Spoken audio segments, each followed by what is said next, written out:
मकर संक्रांति पर्व का विशेष महत्व है और इस दिन गंगा स्नान की परंपरा को पुण्यदायी माना जाता है।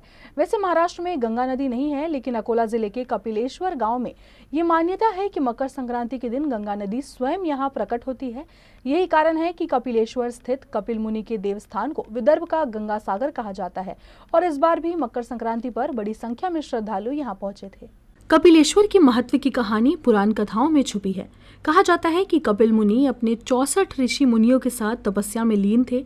संक्रांति के समय गंगा सागर स्नान का विचार आया, लेकिन वे गंगा सागर से सैकड़ों मील दूर थे।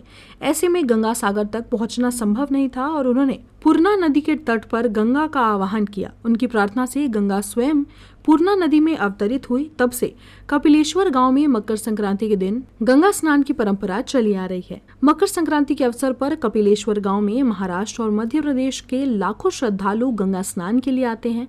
श्रद्धालुओं के लिए विशेष महाप्रसाद का भी आयोजन किया गया था। सब तीर्थ बार बार, गंगा सागर एक बार की मान्यता के अनुसार ये पर्व श्रद्धालुओं के लिए अत्यंत पवित्र है।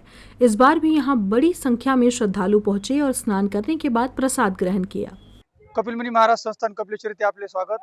कपिल मुनी विषयी जर सांगायचं झालं तर कपिल महामुनी यांनी सांख्यशास्त्र लिहिलेलं आहे आणि कपिल मुनी महामुनी म्हणजे एक तपोभूमी असे किंवा तपश्चर्या करणारे एक महान ऋषी होऊन गेले, ज्यांनी सगर राजाच्या 60,000 मुलांना शाप दिला होता आणि त्यानंतर त्यांनी खूप मोठी तपश्चर्या केली आणि भ्रमण करता करता ते वराळा प्रांतातील कपिलेश्वर या गावी आले। त्या आरतीमध्येच लिहिलं आहे की पयोष्णी स्थिराला बहुरम्य स्थान आश्रम करुणी करीती ध्यान।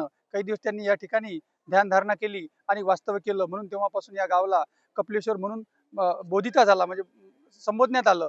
आणि कपिलेश्वरची जर महती सांगायची झाली की या ठिकाणी पयोष्णी नदी आहे आणि त्या तीरावर या संक्रांतीच्या पावन पर्वावर स्नान करण्याचं एक आगळं वेगळं महत्व आहे। जसं सब तीर्थ बार बार, गंगा सागर एक बार असं म्हणतो, तर त्याचप्रमाणे जे लोक गंगा सागरला जाऊ शकत नाहीत ते या कपिलेश्वर स्थळी येतात आणि पवित्र स्नान करून धन्य होतात।